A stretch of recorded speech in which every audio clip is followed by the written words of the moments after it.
Welcome to the Pro Football Hall of Fame. My name is Jake Ray, and I'm the Youth and Education Manager here at the most inspiring place on earth here in Canton, Ohio, the Pro Football Hall of Fame. And we are excited to have our second ever Before the Snap program featuring the Pro Football Hall of Fame's own Michelle Norris. Michelle is currently the Director of Gold Jacket Relations here at the Pro Football Hall of Fame, which means she is the liaison between the Hall of Fame and all the Hall of Famers. She assists with things like appearances, to traveling to Hall of Famers and different appearances that they do, to helping each member of the new class plan their enshrinement. Prior to the Hall of Fame, Michelle has worked with numerous nonprofit organizations like Big Brothers Big Sisters, Elwood Staffing, as well as hospice. She's also served as the manager of guest services here at the Hall of Fame before moving into her current role that she is in now. She's a graduate of Ohio University and lives right here in our backyard in Northeast Ohio with her husband and her two kids. Before we introduce Michelle to everybody, just go over, again, everything that we believe in here at the Pro Football Hall of Fame. That's our mission.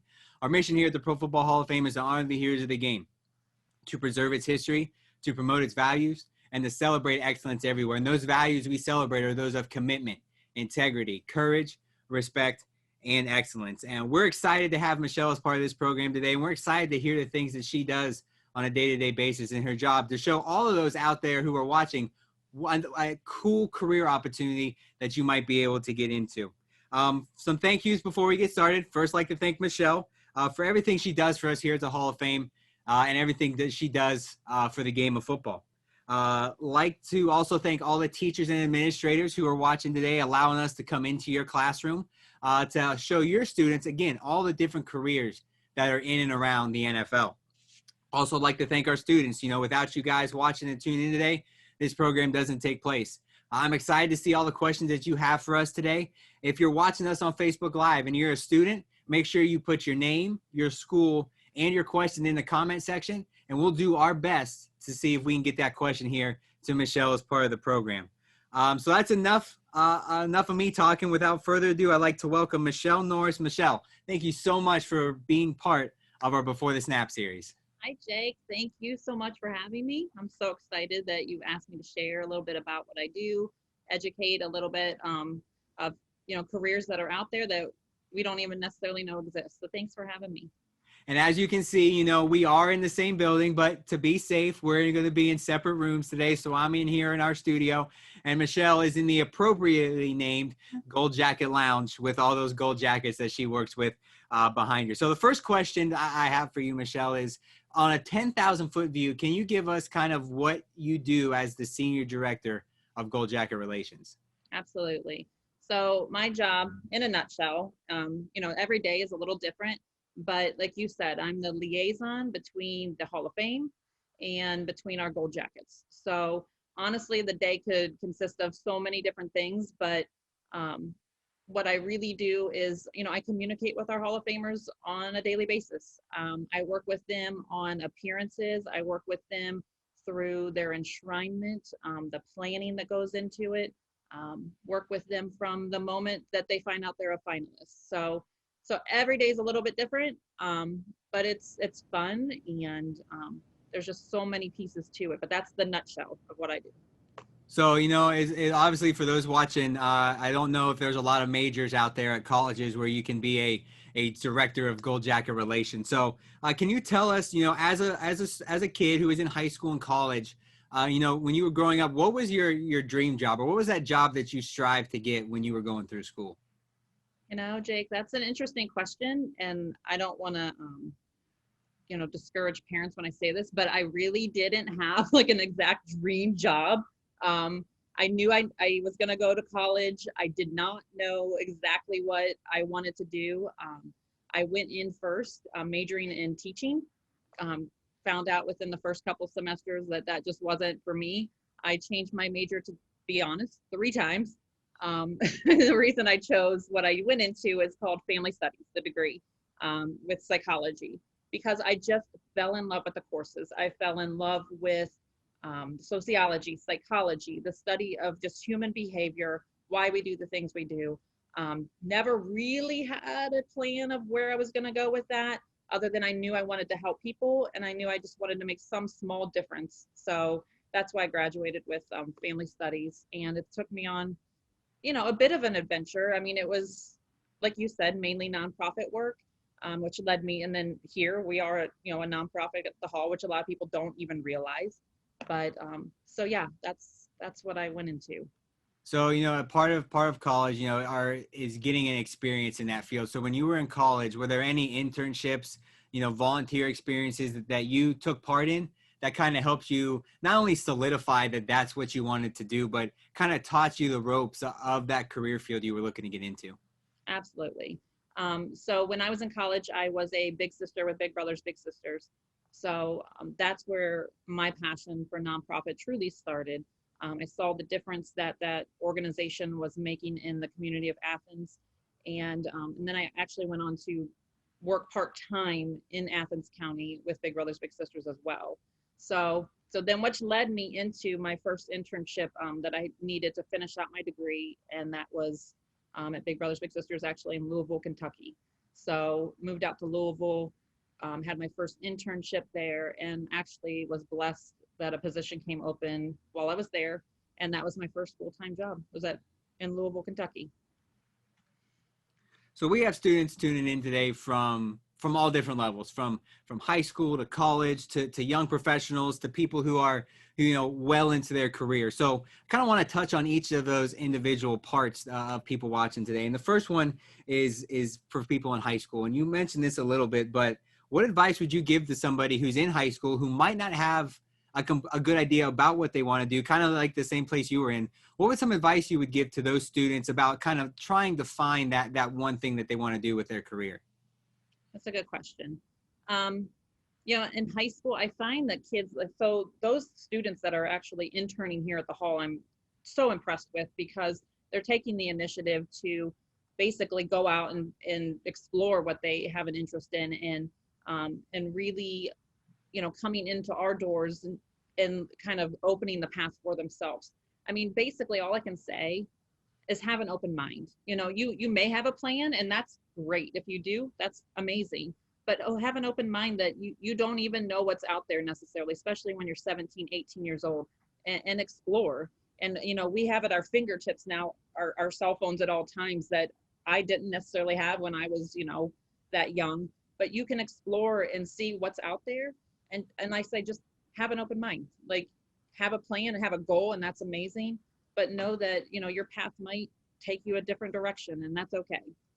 So when those high school kids do get to college and they kind of find that niche, that career that they want to get into, that major, especially in sports, networking is huge. So like you said, you didn't have that sports degree like a lot of people have who are working in sports today, but there's still some sort of networking that needs to take place. So my question is, how did networking help you in college? And then what are some, even today, how do you use networking to help you further what you're doing in your career? Yeah.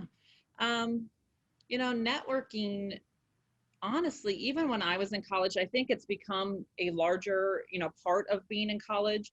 And when I was there, I mean, there was some networking, but not nearly what I see students doing now. Um, but you know what? That is an amazing, amazing thing. If you take the initiative to do that and really go out and meet people in professions and really ask questions and learn, that's amazing. That you won't. That's experience that if you're asking people like you, myself, people in this building, what do you do? How did you get here? Just showing that initiative to learn, it's incredible. So I would never discourage. Yes, if you can go out and network, do it. Um, and the same with high school. I mean, my gosh, if you show that kind of initiative when you're 17, 18 years old, that's amazing, and you will get people's attention. I'll tell you that much.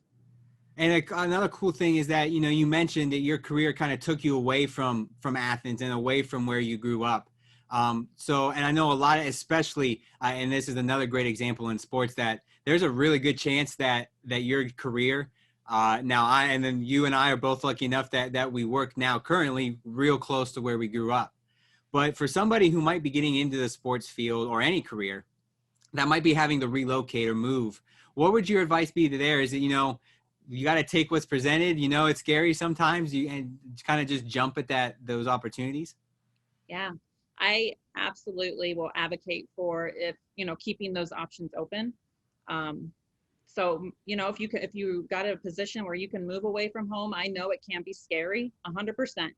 And honestly, I left for 8 years and look where I'm at. I'm back where I grew up. So, because, I wanted to be close to family, but don't close yourself up, off to opportunities because, you know, honestly, the most I've learned was when I put myself in an uncomfortable situation where I didn't have the family, I didn't have the friends built in, but, I learned so much and I grew so much. So do not close yourself off to any opportunities like that if you can. Yeah, I think that's great. It's awesome to be working, real close to where you grew up, real close to family. But like you said, there are some opportunities that you can't pass up, and I think sports show a great example of that. So after you graduate college, after you get into your career field, your learning isn't over. Thanks to technology, we're using Zoom today. I think everybody in the country knows how to use Zoom now after what we've been going through. But what ways do you use technology or anything else to, help you become the best senior director of Gold Jacket Relations? Are there online classes you watch? Are there people you meet with? What are some tips and tricks that you use to help you become the best you can be at your job? Yeah. So social media, it's a great tool to, in my position, I follow every Hall of Famer that's on there just to kind of keep, I can't talk to every one of them all the time. So, I can keep track of what's going on in their lives through social media. So, you're following them on Twitter and Facebook and Instagram. And that's sometimes how you find out some achievements that, they have, made or things that are going on. So constantly following that. Um, as for just growing and learning, you follow different things on LinkedIn, professional, building your, management style and things like that. So, but technology it's at our fingertips. And I will tell you that so we're talking about college students and high school students. And because we're all on social media, I will tell you this much that, when I get an application for, someone to come in that's a student, I will look, and we all do this now, we get on Facebook, check out what you're doing, check out, your personal pages and keep that in mind. Like, because we have access, employers are doing that. So keep that in mind when you are applying for positions and what you're putting out there too. Well, I think that is super important, especially in today's society. It is so important to make sure you have a professional looking social media. And you can say, I mean, you can still have opinions on stuff, but there comes a point to where that needs to become a professional, almost another way of networking, like you said. Kind of moving on here. I think this might be an easy question. This might be a really difficult question, but what do you love most about your job? Ooh. Um, I guess, I mean, yeah, it can be an easy answer to that is, you know, basically the experiences that you, I, anyone in this building are able to get in this position. We're surrounded by the greatest that have ever played the game.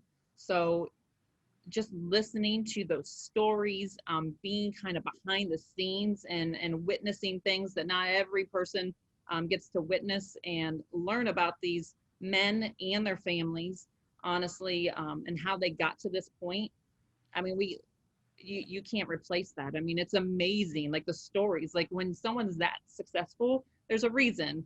And just being able to hear that and be a part of that, that's irreplaceable. So I would say that's a huge part of it. The behind the scenes stuff, Jake, we've both have been there. We've been at the Super Bowls and we've been at those, those scenes where people would just die to be a part of, right? So here we are, in the Northeast Ohio, like in these amazing situations that most people don't get the opportunity to be in. And so, you got to say it's a pretty cool job and a pretty awesome place to work.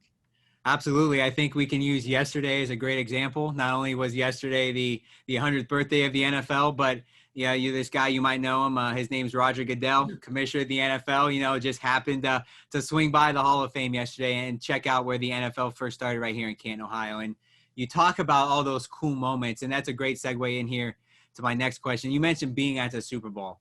A lot of people think, well, why is the Hall of Fame, why is their staff down at the Super Bowl every year? So can you talk a little bit about some of the things you do that week plus that you're at the Super Bowl every year? Yeah. So that is one of the amazing parts of the position. So once our guys find out they're finalists, so there's usually 18 finalists every year. David Baker will call each individual and say, let them know that you've been chosen to be a finalist for the Pro Football Hall of Fame. And then the call following that would be myself, to the guys saying, okay, like, let's get you ready. You're going to Super Bowl City, and this is where you're going to find out if you've made the Pro Football Hall of Fame. So I work with all the logistics, getting them to, last year was in Miami, and getting them and their guests down there.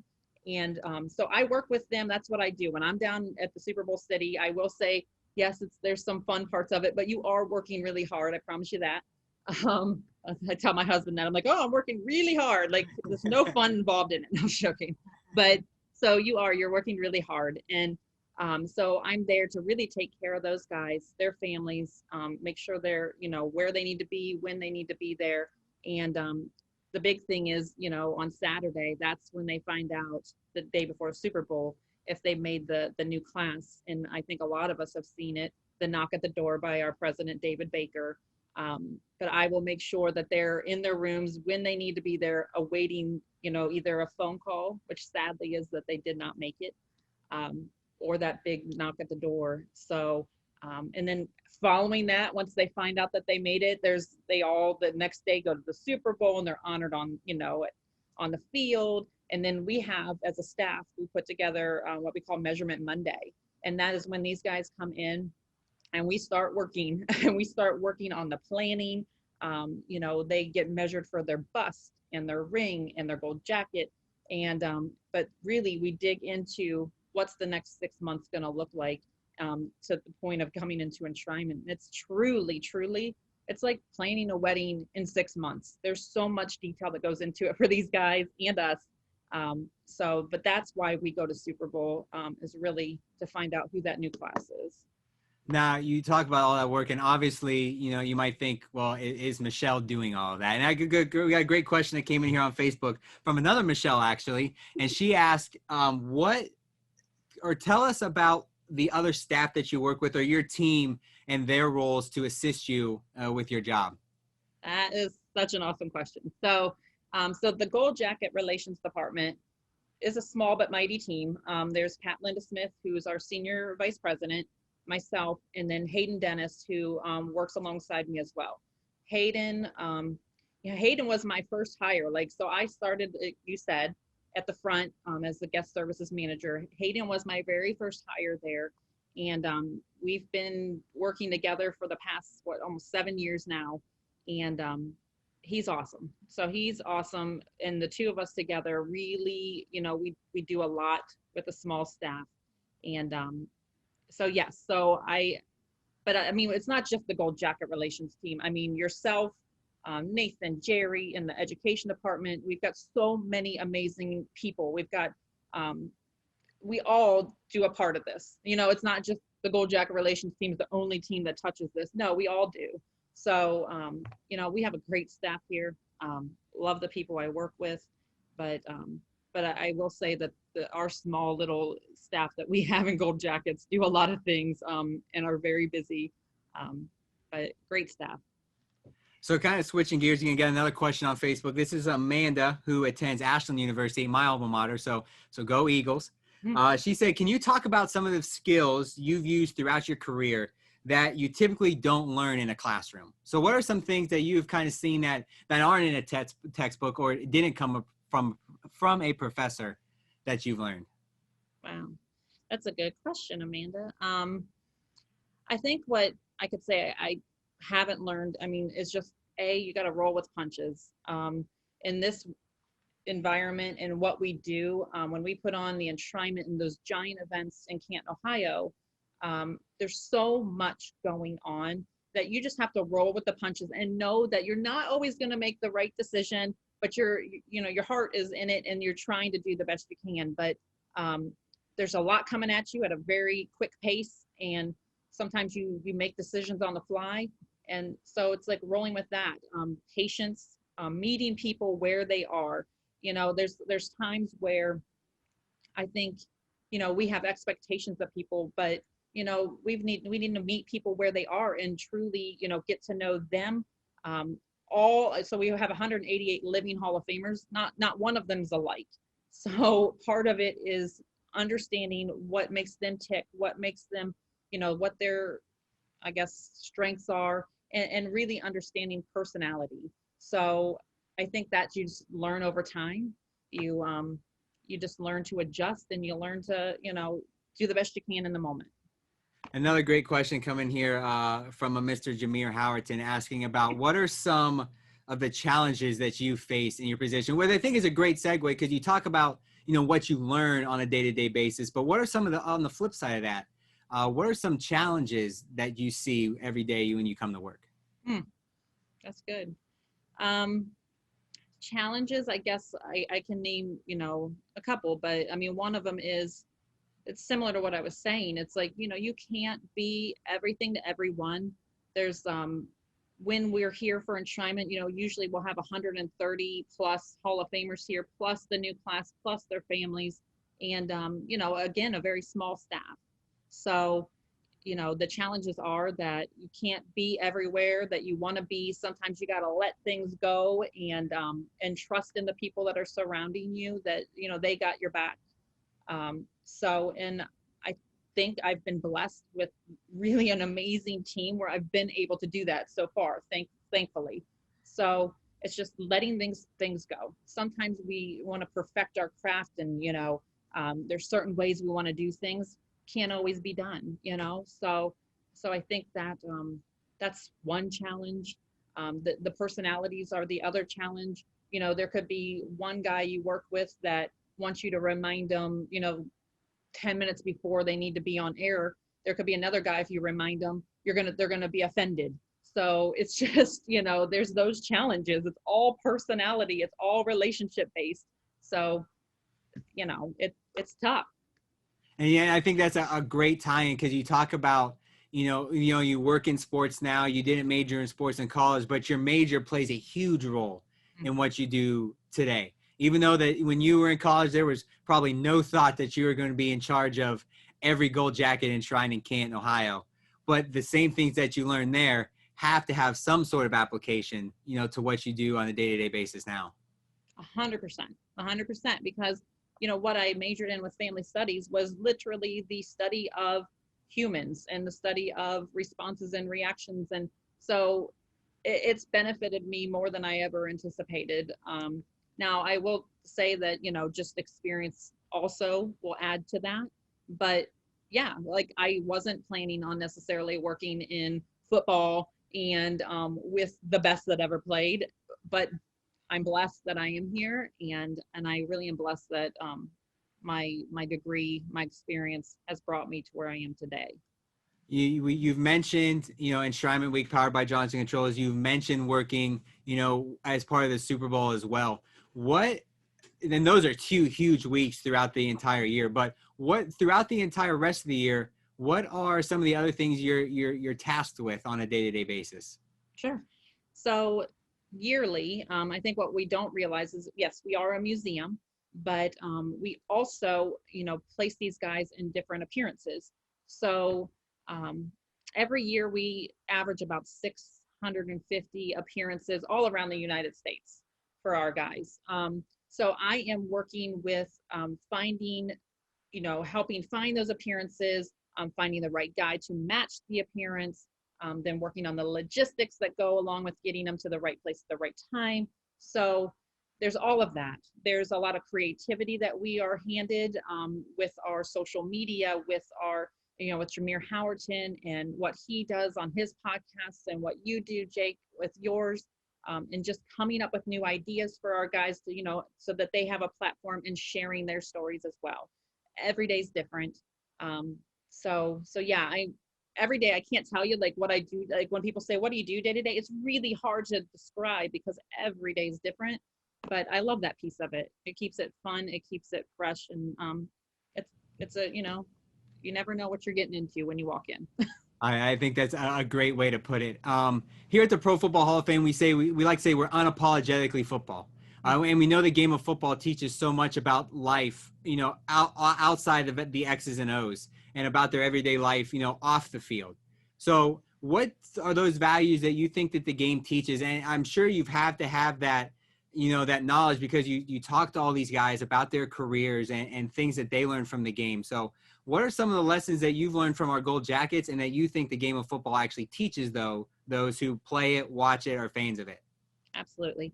I think teamwork, obviously in any sport, not just football, teamwork is huge. And, relying on the person next to you and having enough trust in that person next to you to know that they've got you and that they want to see you succeed. I think in football, obviously, every man on that field has to trust one another, and that's where you see teams that succeed. So, and it's the same working. We need to trust one another and just know that we want the best for one another. Integrity, integrity is basically doing what's right even when someone's not watching. And I think there's a lot of times where we constantly want to know that people are recognizing what we're doing, but that's not always going to be the case. But you have the integrity to do the right thing even when someone's not watching you. So there's a lot of values that go into the game of football that come into the life as well. But I'd say those are my two: the teamwork and integrity. But I think those are too important, because the game of football does teach so much, and you learn. We talk so much here about in the Hall of Fame about the huddle, and it doesn't matter where you come from, where you live, who you are. If you can get the job done, you're going to be part of that huddle, part of that team. And I think that applies to anything in life, whether it's a classroom, an office, a Starbucks, whatever it is. I think there is so much application that the game of football can teach. So I guess my next question would be, you've seen some success in your career. Like you said, you started in manager of guest service and got this promotion to your current role.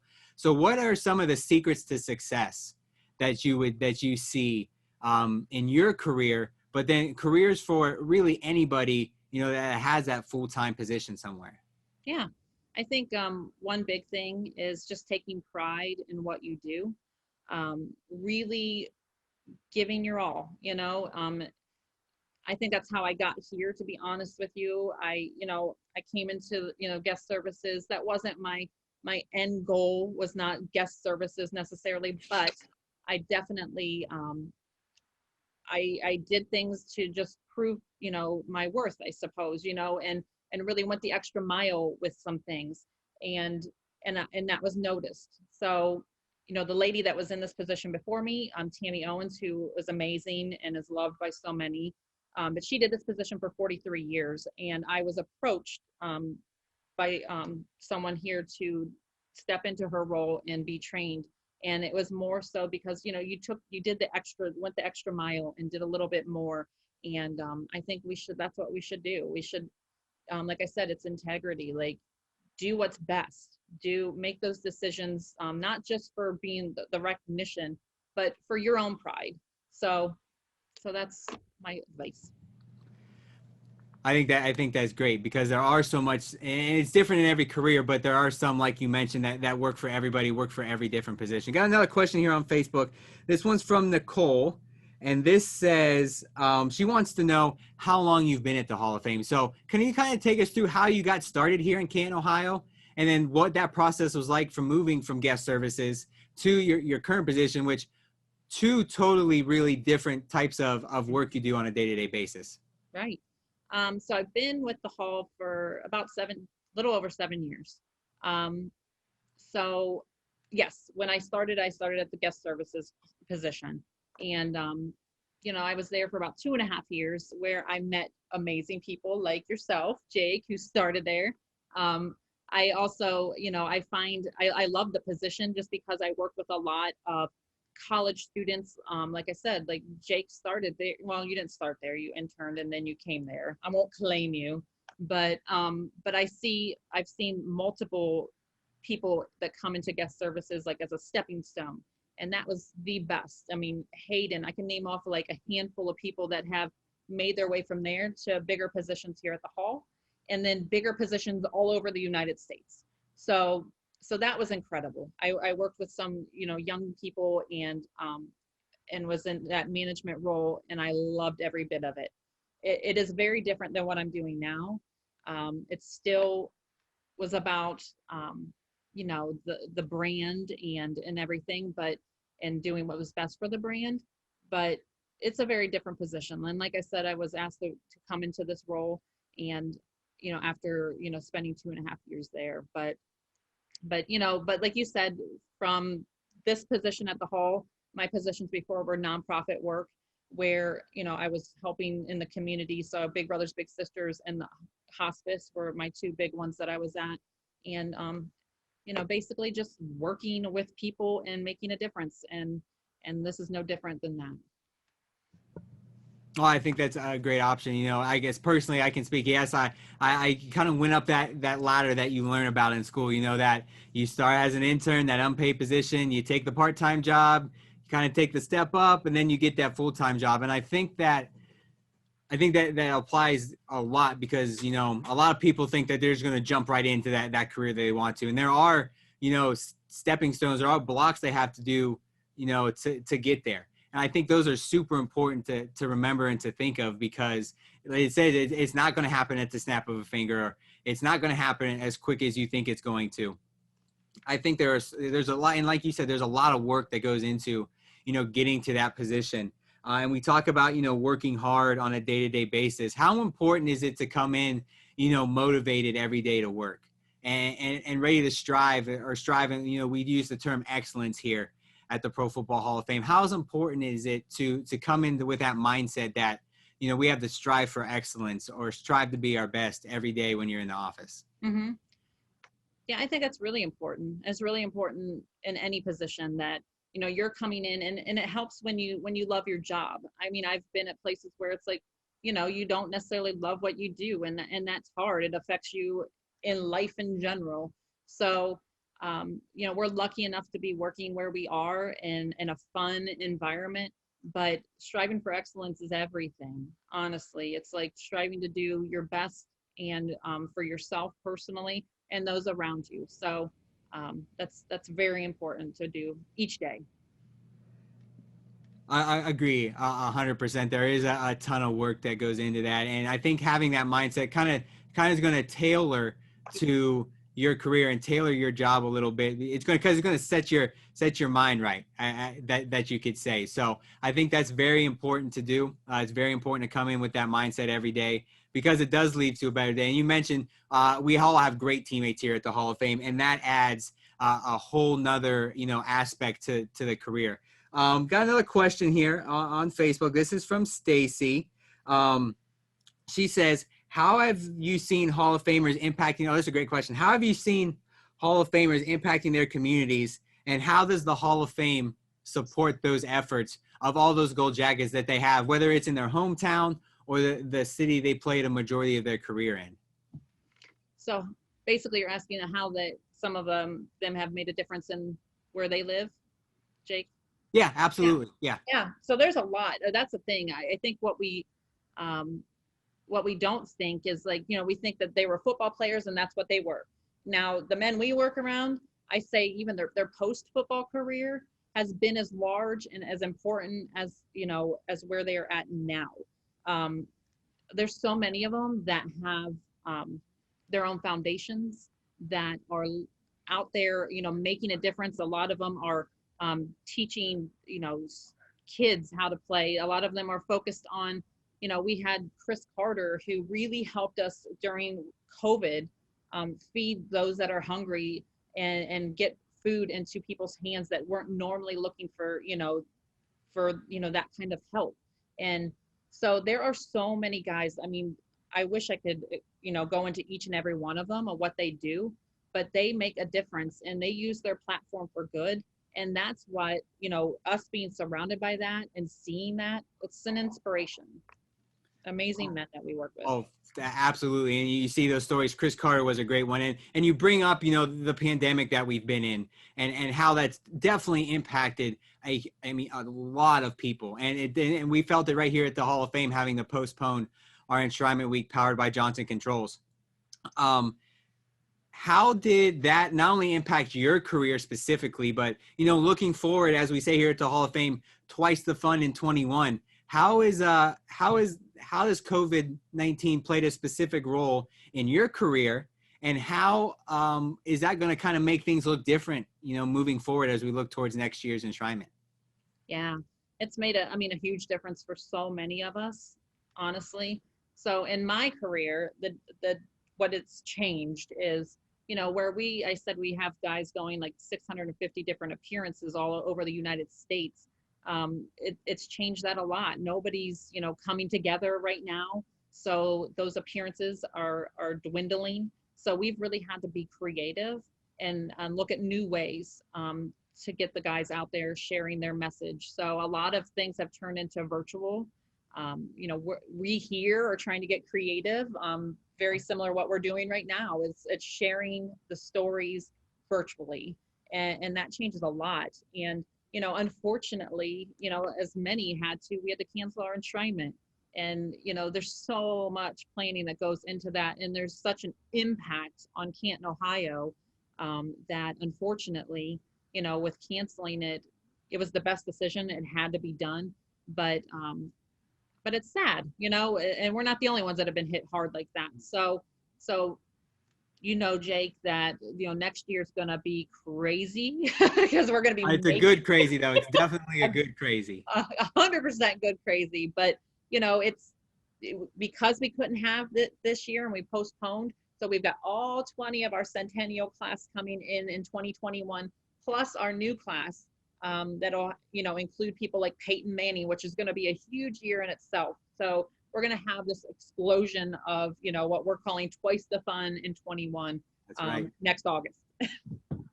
So I think that moving forward here, we're looking at some other stuff. And for somebody of any age, high school, college, adult learner, whatever it might be, what would a piece of advice that you would give to them, or a recommendation to kind of set them apart from everybody else? Because everybody's trying to vie for that one position that's open, or get that one internship. What is some way that a person who's applying for an internship, applying for a job, can set themselves apart from everybody else?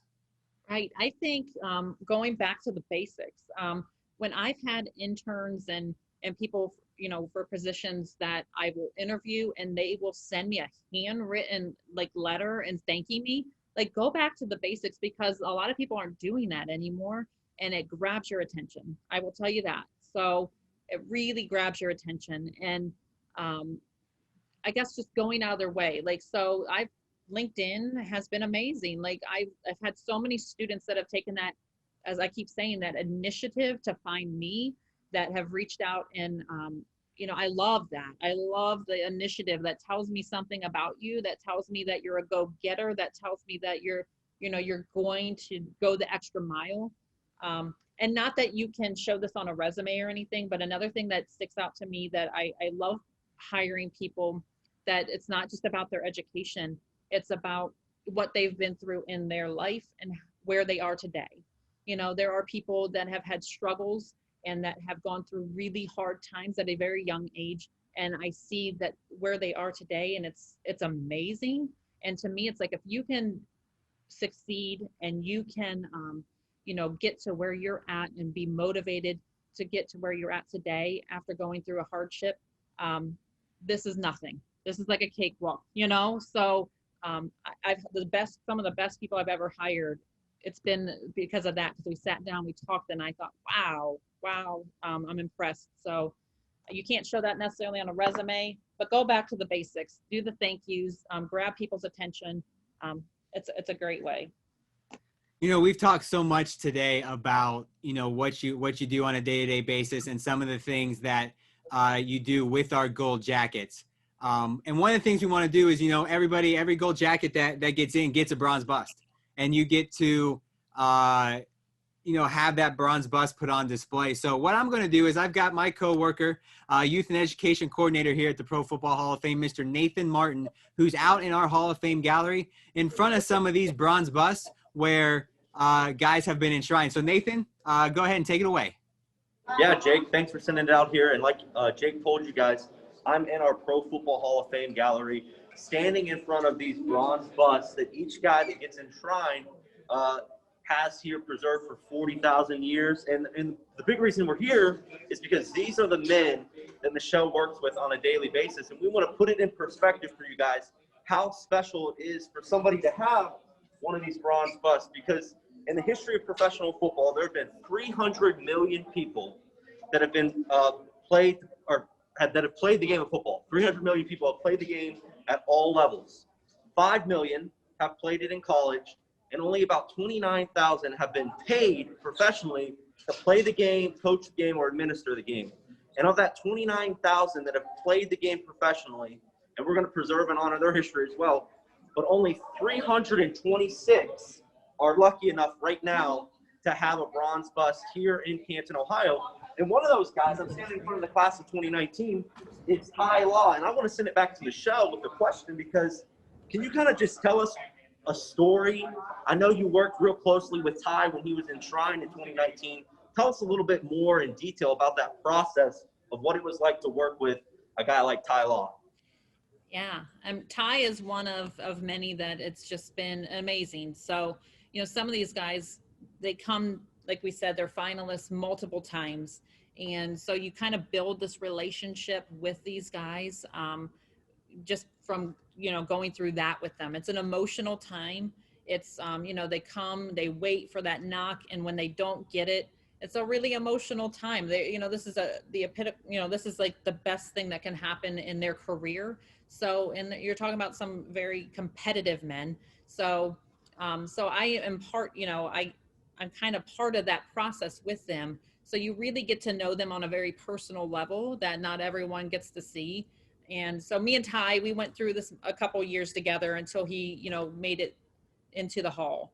And so he's special. I would consider him like family. And honestly, we went through a lot together. And then the planning process of going through everything to get to the point where they're on that stage giving that speech, it's so much. And like, I'm not just getting to know Ty, I'm getting to know, the kids, the family. So, you get to know these guys on such a personal level that, they do become like family to you.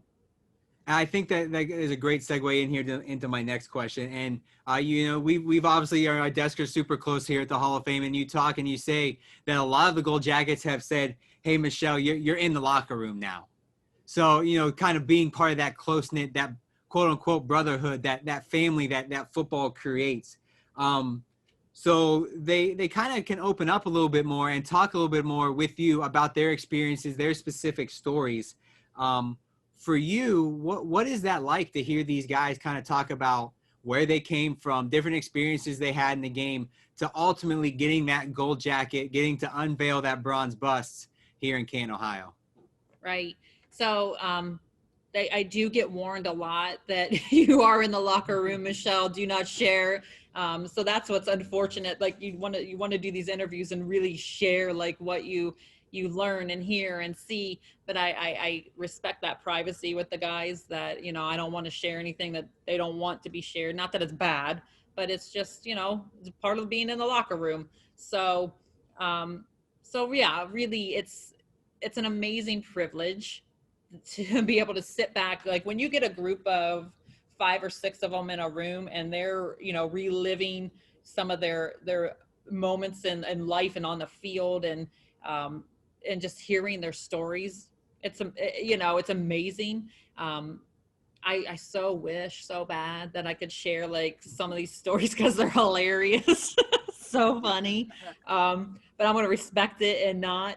But there's just such private moments and that I can share just in general. Like when they're getting ready to get up on stage and give their speeches, and you're standing back there behind the stage, where they're at, and just seeing the focus and knowing that they're going up to give a speech, of their life, and nervous because, they don't want to miss anyone. They don't want to, look silly. I mean, they're not public speakers. That's not their training. They're professional athletes. And I think sometimes we think, all these men, well, they can get up and talk in front of a group of thousands and they should be fine. And that's not true. So they're back there, and it's just like the intenseness of that moment of like, okay, I'm going up in the next few minutes to give this speech. And it's like, I've taken a lot of pictures back there because it's such a intense and special moment to see and witness.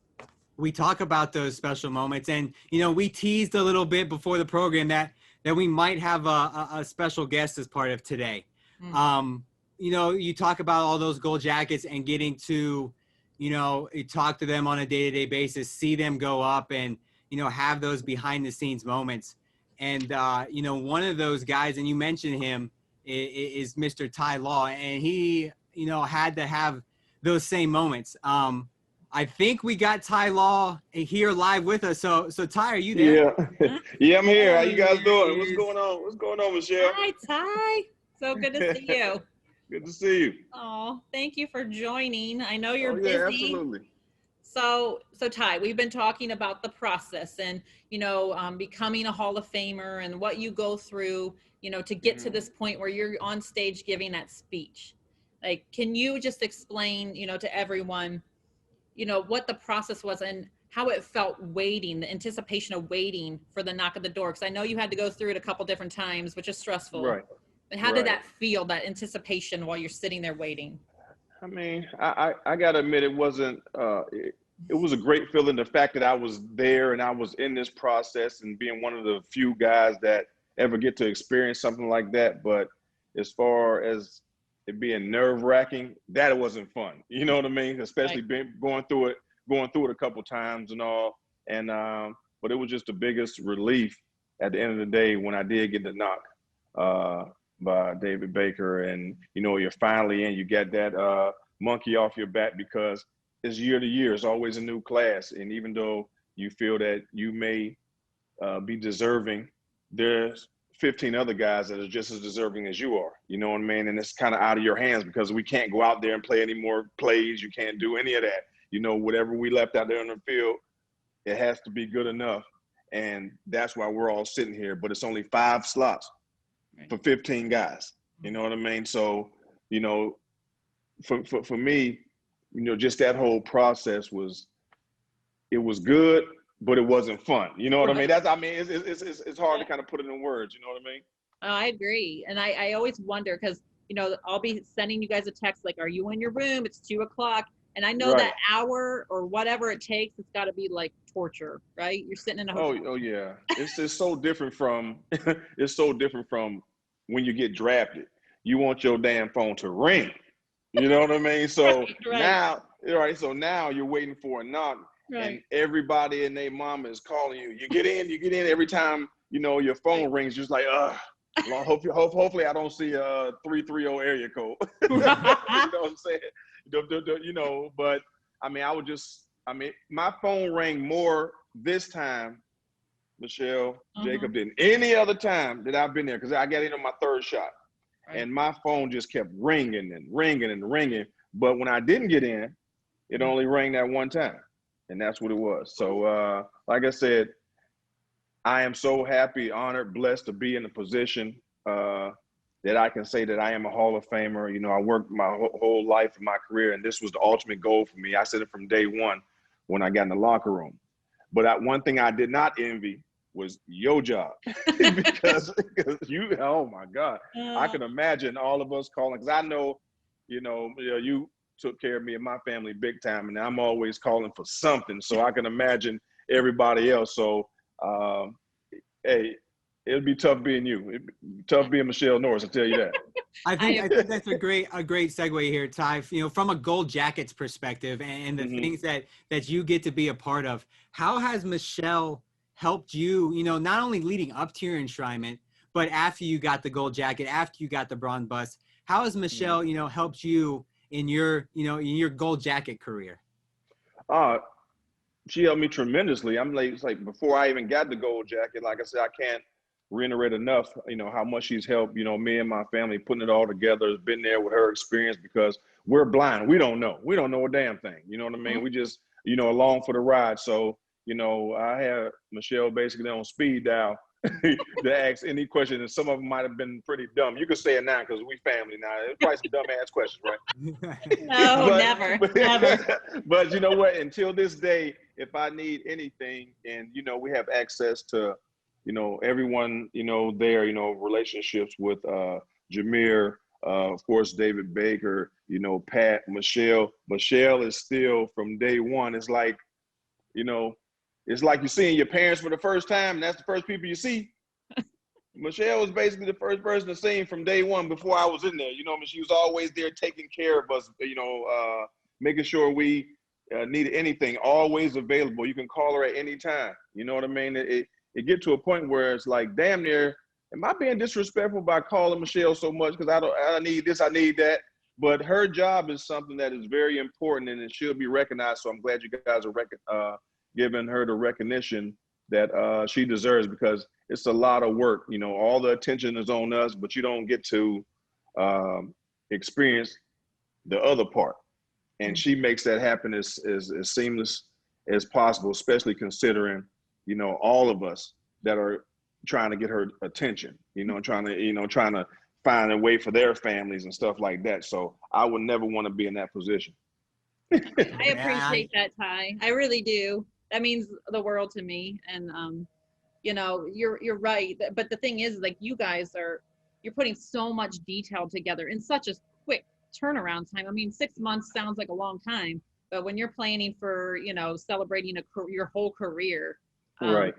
I don't envy you either. So, but you know what? There are certain people in this position that you consider family, and I agree. I consider you family, Ty. So thank you. Right, Brad. I appreciate that. Thank you. And like I said, it's so if there's anything I can, you know, ever do, you know, I'm sure you know, the relationship has been built over years now. It wasn't one of those things that just come in and I get, you know, picked and here, you know, man, you know, you even helped coach me through that process, you know, as far as like not being getting too up or too down about not getting in. So it was basically, you know, a coach out there too, a coach and a mentor before I even got to the position. And I was the one, you know, playing football. So she helped educate me, you know what I mean? Because it's tough when you don't get in and you got to wait. You never know when it's going to happen. So, you know, she was a big piece of that, you know, transition for me from being in the mix to now being a Hall of Famer. You know what I mean? So she's seen, you know, every stage that I was going through, and she helped me through it. Absolutely. And I can't echo that enough. You know, we talk about so much and we spoke on her career and things she does on a day-to-day basis and so much advice, but, you know, coming from a Gold Jacket, I think that speaks volumes. And I know you're speaking for yourself, but I'm sure a lot of other your current Gold Jacket teammates would feel the same way. I think that's a great way to end today. I want to thank Michelle Norris for being a part of the program. Mr. Law, I want to thank you for taking a quick little minute out of your day today to join in for us. So, right, no problem. Everybody that tuned in today, thank you so much for tuning in. Stay tuned to all of the different stuff we have coming out here at the Hall of Fame.